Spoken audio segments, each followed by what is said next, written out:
Jelani Mensah was 16 years old when he lost everything for doing the right thing. He worked at a fancy London restaurant. He cleared plates. He wiped tables. He kept his head down. It was the only job keeping his family afloat.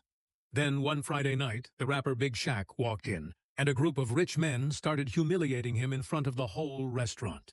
Every waiter looked away. The manager hid in the kitchen. Nobody moved, nobody except Jelani.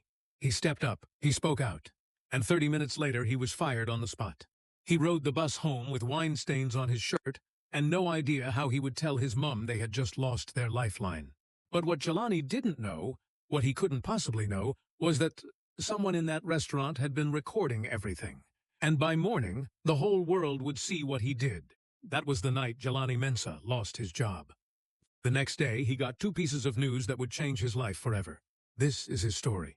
Jelani Mensah stood in the middle of the restaurant with his mouth open. His manager, Mr. Graves, pointed one thick finger at the door. I said, pack your things. You are done here. Jelani looked around the dining room. Every customer was staring at him. The candles on the tables flickered. The soft jazz music kept playing like nothing had happened. But everything had happened. 30 minutes ago, Jelani had done something kind. He had helped a man, a famous man. The comedian and rapper Michael Dapa, known to the whole world as Big Shaq. The man behind Man's Not Hot, the song that got over 400 million views on YouTube. The man who made the whole planet say, the ting goes scruh. And now Jelani was being fired for it. Mr. Graves, please, Jelani said. His voice was shaking. I was just trying to help. He needed. I don't care what he needed, Mr. Graves snapped. He was a tall man with a bald head and a face that never smiled. He ran the Ivory Kitchen, a fancy restaurant in Shoreditch, East London. Rich people came here. Business people. People who spent £200 on dinner without blinking. Mr. Graves did not care about viral videos or funny rap songs. He cared about money. He cared about reputation. He cared about the kind of people who arrived in black cars and left without looking at the bill. You left your station, Mr. Graves said, counting on his fingers. You gave away food without permission. You made paying customers uncomfortable. And you caused a scene in my restaurant. But those men were throwing things at him, Jelani whispered. They were being cruel.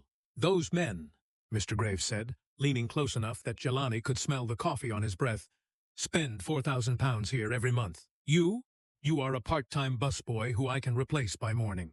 Jelani felt the words hit him like stones. He looked down at his black apron. He had ironed it that morning.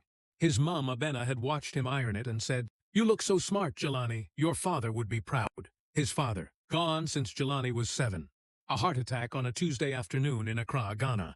Quick and sudden, like a light switched off. One moment he was there. The next moment, the phone rang and the world split in 2. Now it was just Jelani and his mum. Their small flat in Tottenham, North London. 2 bedrooms, thin walls, a kitchen that smelled like jollof rice and hope. This job was not just a job. It was rent money, electric bill money. It was the reason his mum could work 1 job instead of 3. It was the thin rope holding their little life together, and Mr. Graves had just cut it with a single sentence. Jelani untied his apron with slow hands. He folded it neatly and set it on the counter. He did not cry. He would not cry here. Not in front of these people. Not in front of Mr. Graves. Not in front of the man at table 6 who still had red wine dripping from his fingers. He walked to the back room and grabbed his backpack. Inside it was a notebook. Its pages were filled with song lyrics he had written on bus rides and lunch breaks. Words about Tottenham. Words about his mum. Words about missing his dad. Words about feeling invisible. Nobody at the Ivory Kitchen knew about that notebook. As he walked toward the front door, he passed table 12. That was where Michael Dapa had been sitting. The table was empty now. Michael and his friends had left during the argument. A half-finished glass of water sat next to a crumpled napkin. On the napkin, someone had written something in blue ink. Jelani almost walked past it. But something made him stop. He picked it up. 2 words, thank you. And below that, a phone number. Jelani shoved the napkin into his pocket and pushed open the glass door. The cold London air hit his face. It was November. The streets of Shoreditch were busy with Friday night crowds. People laughing. People living. Jelani turned left and started the long walk to the bus stop. He did not know it yet. He could not possibly know it. But in exactly 14 hours, his phone would ring. And nothing, absolutely nothing, would ever be the same again. To understand what Jelani did that night, you need to understand where he came from. Tottenham is a neighborhood in North London. It sits along the high road, a long, busy street full of shops, barber shops, and chicken places. The area is known for two things: Tottenham Hotspur Football Club and its people. Tough people. Proud people. People who looked out for each other even when the rest of London looked the other way. Jelani Mensah was born there on March 5, 2009. His mother, Abena, had come to London from Kumasi, Ghana in 2006. She arrived with one suitcase, £200, and a belief that hard work could build a life anywhere. She got a job as a cleaner at a hospital in Edmonton. She took night classes to learn better English. She saved every penny in a tin box she kept under the bed. In 2008, she married Kwame Mensah, a carpenter from Accra who could fix anything: a broken shelf, a leaking pipe, a child's broken toy. He had hands that could build things and a laugh that filled any room he walked into. People on their street loved Kwame. He fixed their fences for free. He helped carry groceries for the old woman downstairs. He was the kind of man who left the world a little better than he found it. When Kwame died in 2016, it was sudden. A heart attack on an ordinary Tuesday afternoon. He had been visiting family in Accra. The phone call came at 3 in the morning London time. Abena answered it in the kitchen. Jelani, 7 years old, heard her cry out. It was a sound he had never heard before and would never forget.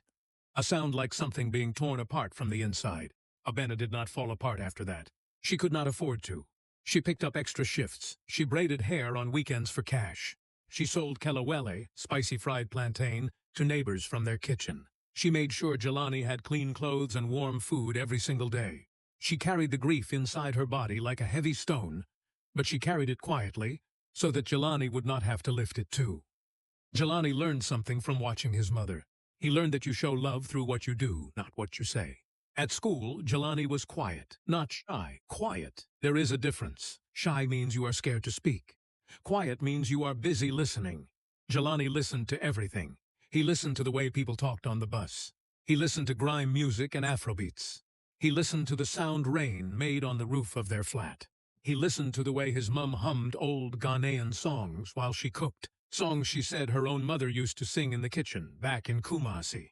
And then he wrote it all down. His notebook, a cheap one from the Poundland shop on the high road, was his most prized thing.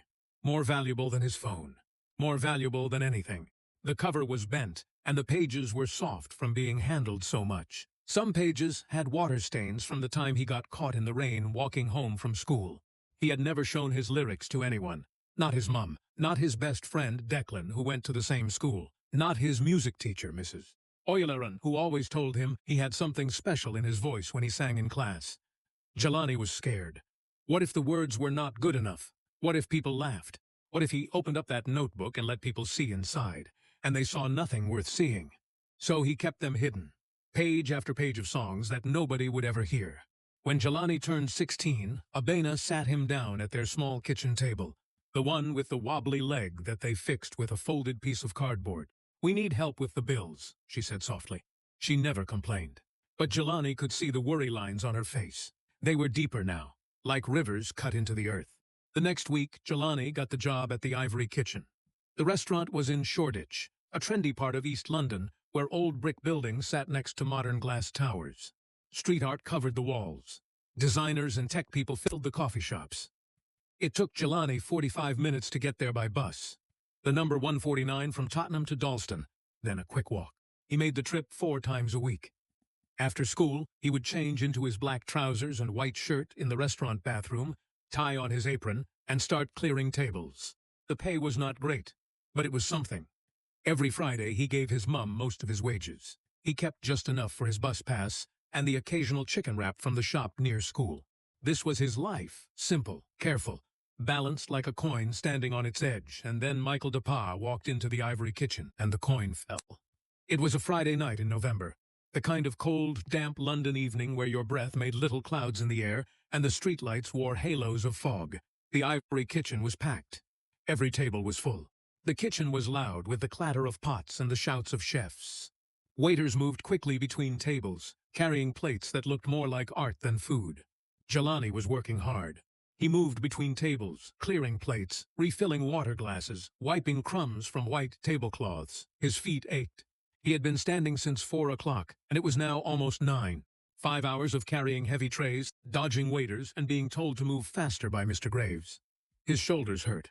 His lower back was tight. But he kept going because that is what his mum would do. Then the front door opened, and a group of 4 men walked in. Jelani noticed one of them right away. He was wearing a big, puffy jacket. Not just any jacket, a thick, oversized winter coat, the kind you would wear to the Arctic. Inside the warm restaurant, it looked out of place. But Jelani knew exactly why the man wore it.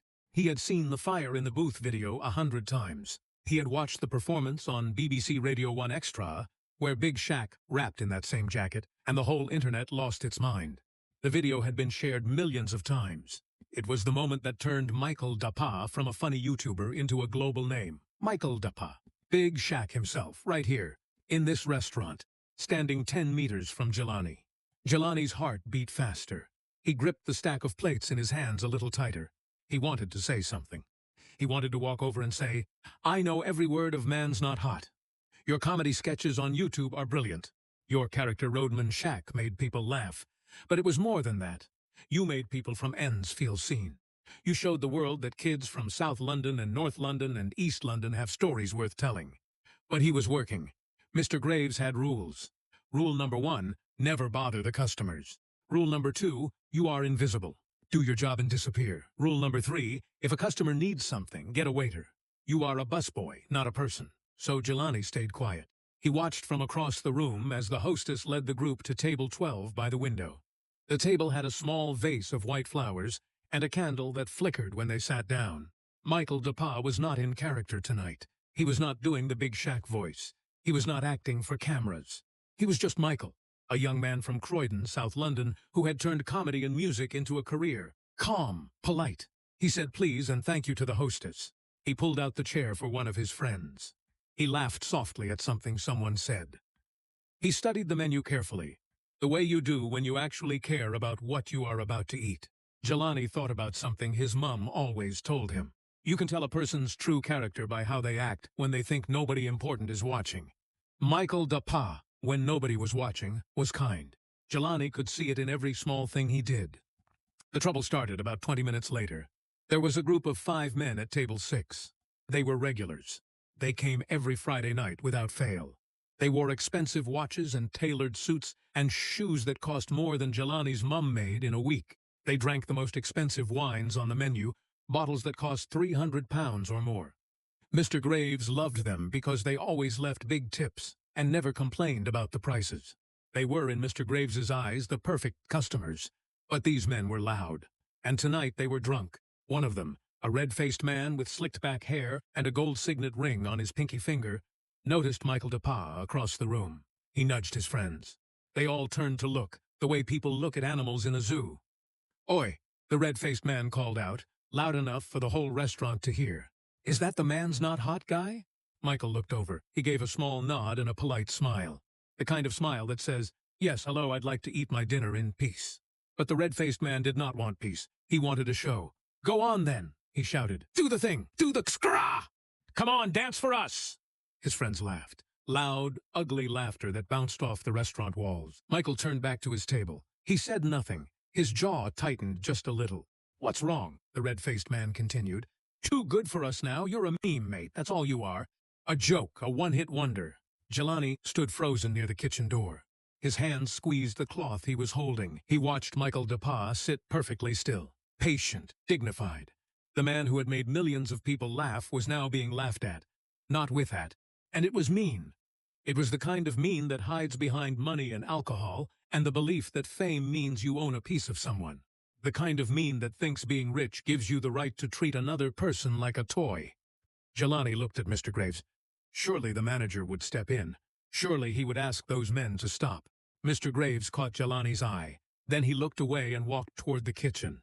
He was going to do nothing. The red-faced man stood up from his chair. He grabbed a bread roll from the basket on his table and threw it. It sailed across the restaurant and hit the edge of Michael Dapa's table. It bounced off a wine glass which wobbled but didn't fall. The restaurant went dead quiet. Every fork stopped moving. Every conversation stopped mid-sentence. A woman at table 3 put her hand over her mouth. A waiter near the bar stopped pouring and stared. Michael Dapa looked at the bread roll. Then he looked at the red-faced man. His expression did not change. Not anger, not fear. Just a calm, steady look that said, "I see you. I know exactly what you are." He simply picked up the bread roll, set it aside on the edge of the table, and took a slow sip of his water. Jelani felt something burn inside his chest. It was the same feeling he got when kids at school picked on the younger ones. The same feeling he got when he heard people say rude things to his mom on the bus because of her accent. The same feeling he got when his dad's old friend told him, "Your father never let anyone be treated badly. Not in front of him. Never." It was anger, but it was more than anger. It was the feeling that something was deeply, terribly wrong, and somebody needed to make it right. And if nobody else would be that somebody, then maybe it had to be him. He looked at Mr. Graves again. The manager was in the kitchen doorway, pretending to check his phone. His back was turned. On purpose, the red-faced man picked up another bread roll. His friends cheered him on like it was a game, like they were in a pub watching football instead of sitting in a restaurant where real people were trying to have a meal. "Do the ting!" he shouted again. "Come on, Big Shaq. Aren't you supposed to be funny? Make us laugh. That's what you're for, isn't it?" The word "for" hung in the air like poison. That's what you're for. Like Michael DePa was not a person. Like he existed only to perform on command. And then the red-faced man threw the second roll. Harder this time. It flew straight at Michael DePa's head. Michael ducked slightly. The roll hit the window behind him with a dull thud.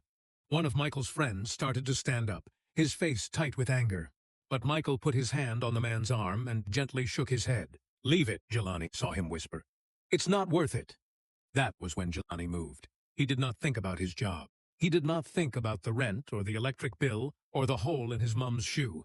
He did not think about Mr. Graves or the rules or being invisible. He thought about his mom's words, "You can tell a person's true character by how they act."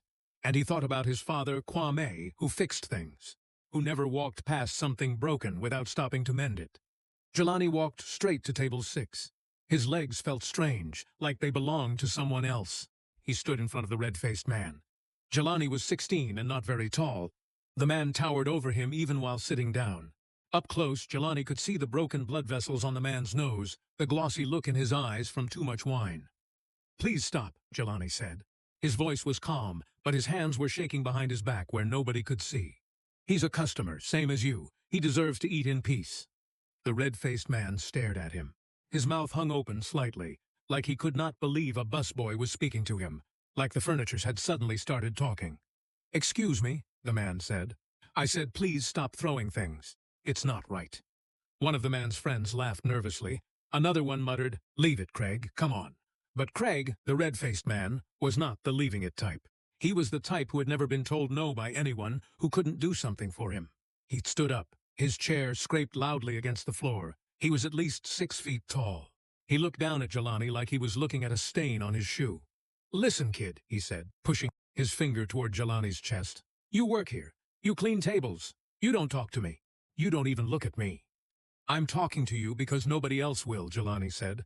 He did not know where the words came from. They just came, like lyrics flowing from his pen onto the page. Honest, direct, true, the same way words came to him late at night when he sat on his bed with his notebook. Craig's face turned a deeper shade of red. His neck flushed. He grabbed his wine glass, still half full of dark red wine, and flung it toward Jelani. The wine splashed across Jelani's white shirt, spreading like a dark map across his chest. Cold and wet and sharp-smelling. Jelani stumbled back. His hip hit the edge of a nearby table. A plate fell.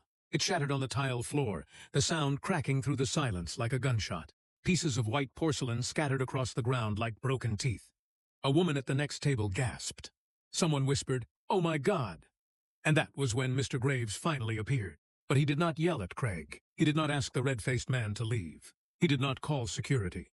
He walked straight to Jelani, grabbed him by the arm, and pulled him toward the front of the restaurant. His grip was tight enough to leave marks. "You're done, mister," Graves hissed through clenched teeth. "I told you, never interfere with customers."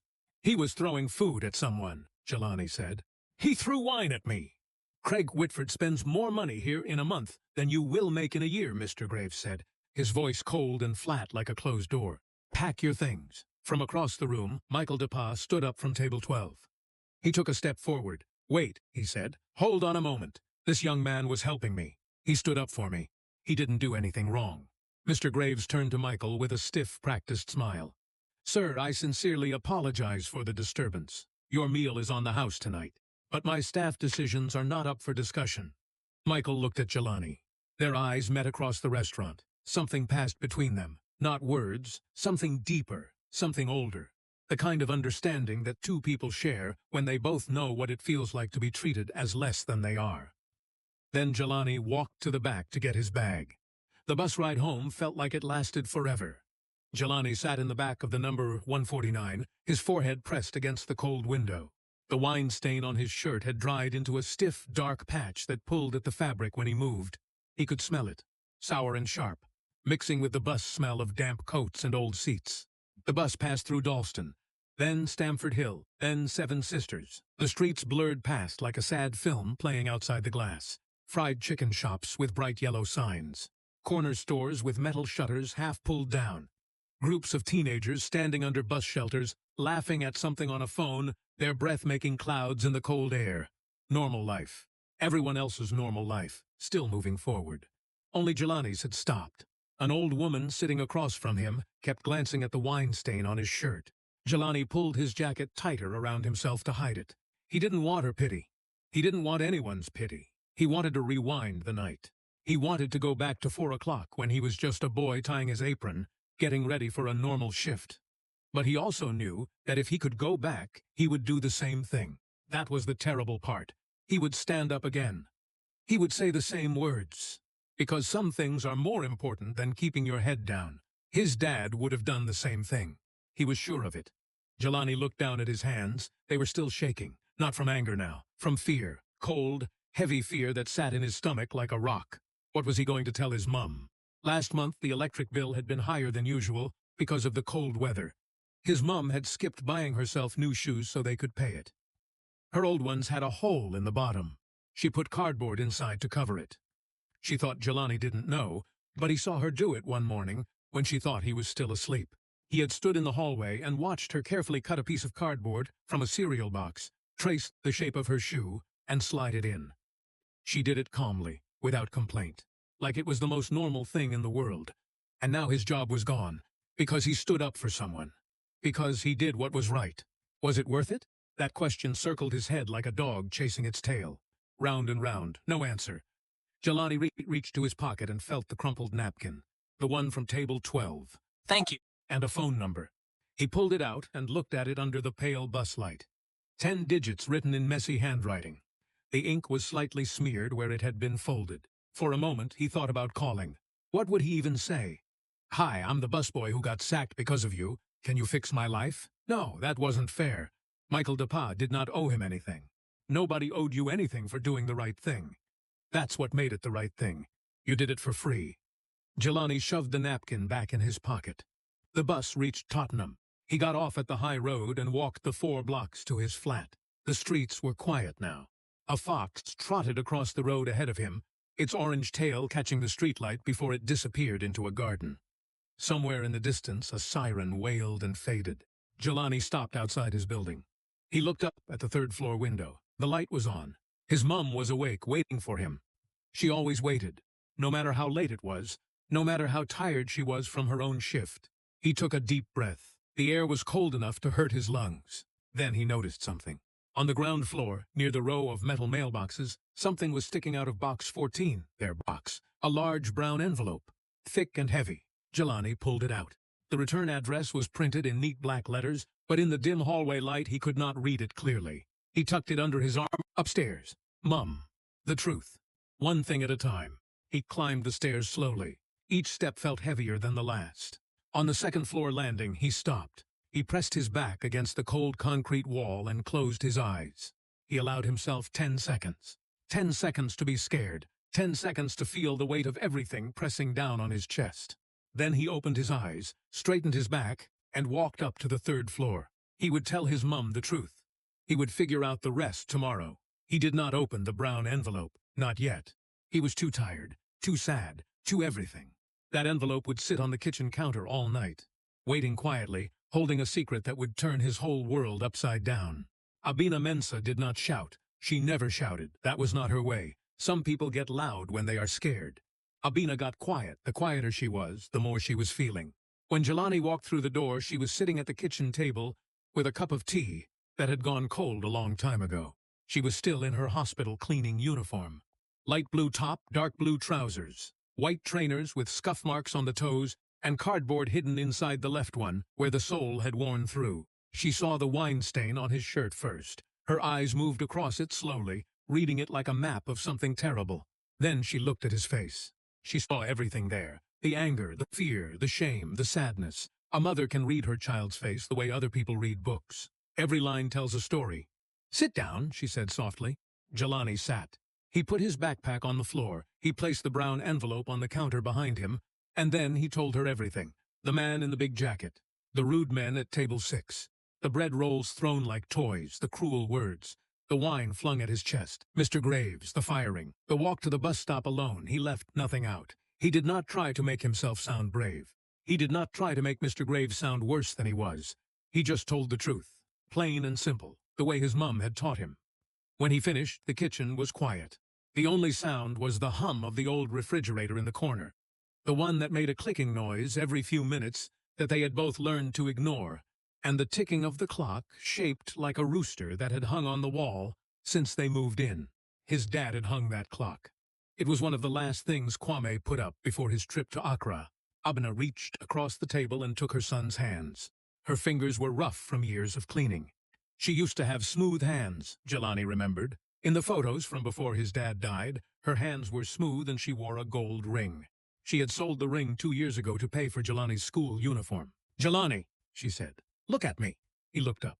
Her eyes were wet, but she was not crying.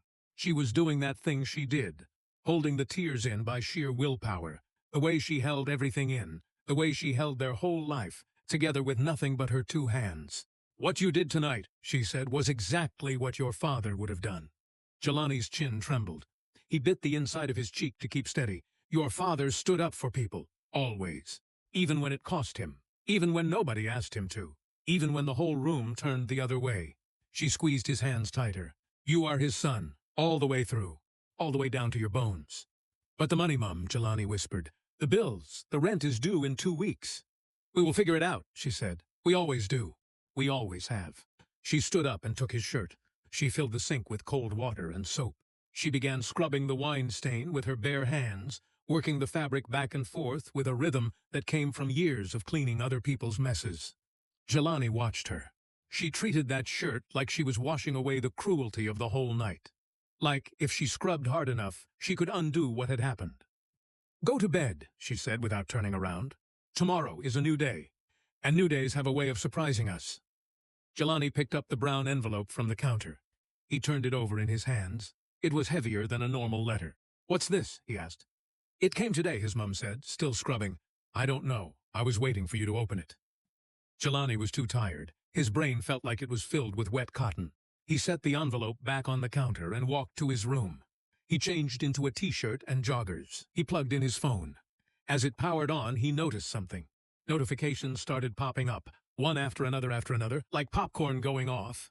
Instagram, Twitter, WhatsApp. Numbers he didn't know. He had 27 missed calls. 27.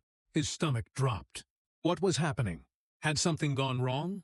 Was someone hurt? He scrolled through the notifications, but his eyes were too blurry with tiredness to make sense of them. One message preview caught his eye before the screen dimmed. "Yo, is this the guy from the restaurant?" "Bro, check Twitter right now." Jelani's thumb hovered over the screen. He wanted to look. He needed to look. But his eyes closed on their own. The phone slipped from his hand onto the pillow. He fell asleep without knowing that his name was already spreading across the internet like wildfire. Jelani woke up at 7:14 in the morning. Saturday. Gray light came through the thin curtains. Rain tapped against the window like tiny fingers asking to come in. The flat was quiet. His mum had already left for her Saturday morning shift at the hospital. He lay still for a moment, staring at the ceiling. The water stain was still there, the one shaped like a rabbit that he had looked at every night since he was small. For one sleepy second he forgot what had happened. His brain was still waking up, and then it hit him like stepping into cold water. The restaurant, the wine, Mr. Graves, the firing. He reached for his phone on the pillow next to him. 43 missed calls now. Over 200 WhatsApp messages. His Instagram, which usually had around 90 followers, mostly kids from school and a few cousins in Ghana, now showed a number that made him blink 3 times. 6,400 followers. "What?" He whispered to the empty room. He sat up in bed and rubbed his eyes. He opened Twitter, or X as it was called now. He typed his own name into the search bar with clumsy thumbs. His fingers were shaking again, and there it was. A video, filmed on someone's phone from inside the ivory kitchen. The footage was shaky and slightly dark, but you could see everything clearly. You could see the red-faced man throwing a bread roll. You could see Jelani walking up to table 6. You could see him standing there, small and brave, like a candle in front of a storm. You could hear his voice, thin but steady. He's a customer, same as you. He deserves to eat in peace. You could see the wine being thrown, the splash of dark red across Jelani's white shirt, the plates smashing on the floor, Mr. Graves dragging Jelani away by the arm. And you could see Michael DePa standing up from his table, trying to help, being waved off by the manager. The video had been posted by someone called @ShoreDitchFoodie, a person who had been dining at a nearby table and recorded the whole thing on their phone. The caption read, "This young man got fired for standing up against bullying at the ivory kitchen tonight. He defended @Michael DePa when no one else would. This kid is a hero. The manager should be ashamed." The video had been posted 7 hours ago. It already had 1.2 million views. By the time Jelani finished reading the caption, it had jumped to 1.3 million. Jelani's hands went cold. He sat up straighter. His heart hammered so hard he could feel it in his throat, in his ears, behind his eyes. He scrolled through the replies. There were thousands. "Give this kid a medal. The ivory kitchen should be ashamed. I'm never eating there. Someone find this young man and get him a proper job. This is what real courage looks like. He's 16. 16. I'm actually crying watching this. That boy's parents raised him right." Thousands of messages. Thousands of strangers from all over the world saying kind things about a boy they had never met. People in Nigeria, people in Canada, people in Japan. All watching a shaky phone video of a boy in a wine-stained shirt standing up for what was right. Then Jelani saw it. A reply from a verified account. Blue checkmark. Profile picture of a man in a big puffy jacket, grinning at the camera. @Michael DePa. "This young king stood up for me when nobody else did. Got fired for doing the right thing. London. We need to find him. I need to talk to him. DM me if you know him." 14,000 likes, 8,000 retweets. And climbing. Jelani dropped his phone on the bed. He stared at the ceiling. The water-stained rabbit stared back at him, same as always. But everything else was different. Michael DePa was looking for him. The whole internet was looking for him. His name, his actual name, was being shared by people who had never walked down the Tottenham High Road, who had never taken the 149 bus, who had never eaten his mum's jollof rice. He grabbed his phone again and scrolled through his missed calls. Most were from unknown numbers. 3 were from Declan, his best friend, who had sent 17 voice notes, each one more excited than the last. 2 were from school friends. 1 was from Mrs. Oyalaran, his music teacher. And 1, at 11:47 last night, was from the phone number on the crumpled napkin. Michael DePa had already called him. While Jelani was sleeping, the man he had defended had been trying to reach him. Jelani jumped out of bed so fast he knocked his pillow to the floor. He burst out of his room and almost tripped over his own feet running to the kitchen. His socks slid on the hallway floor. His mum was sitting at the kitchen table. She must have come back from her shift early. She was still in her uniform. She was holding the brown envelope. It was open. There were tears running down her face. But she was smiling. "Mum?" Jelani said, his voice cracking. "Mum, what's wrong? What is it?" Abena looked up at him. She held the letter from the envelope in both hands like it was made of glass, like it was the most precious thing she had ever touched. "Jelani," she said. Her voice was barely a whisper. "Sit down. You need to read this. What does it say?" She shook her head slowly, her smile growing wider, even as the tears fell faster. "Read it yourself," she said. "I don't think you'll believe me if I tell you." She placed the letter on the table and slid it toward him. Jelani reached for it, and his phone rang. The phone screen showed an unknown number, but Jelani recognized the last 4 digits. They matched the napkin, the crumpled napkin he had carried home in his pocket like a secret. His mum nodded at the phone. "Answer it," she said. He pressed the green button with a trembling finger. "Hello, yo." The voice on the other end was warm and familiar. Not the big Shaq voice. Not the ting goes scrah voice. Not the character that the world knew from YouTube and stages and memes. The real voice. Michael DePa's actual voice. Calm, thoughtful, kind. The voice of a man from Croydon who had grown up on the same kinds of streets, eaten in the same kinds of chicken shops, and ridden the same kinds of buses as Jelani. "Is this the young man from the restaurant?" The one with more courage than the whole place put together? Jelani could not speak for 3 full seconds. His mum was watching him from across the table, the letter still sitting between them, unread. The kitchen clock ticked. The refrigerator hummed. "Yes," Jelani finally said. "That's me. I'm Jelani." "Jelani," Michael repeated. "Good name. Strong name. Listen, I've been trying to reach you since last night. I called your phone about midnight, but it went to voicemail. I got your number from the restaurant system. Hope that's okay. My people made some calls." "It's okay," Jelani said, even though his brain was still trying to catch up with reality. He was standing in his small kitchen in Tottenham in his joggers and a wrinkled t-shirt, talking to a man whose face was on billboards. "I saw the video," Michael said. "The whole world saw it, brother. You know it has over 2 million views now? Probably 3 by the time we hang up." "I just saw it this morning," Jelani said quietly. "I didn't know someone was filming." "Yeah, that's the world we live in now. Everyone's got a camera." Michael paused. Jelani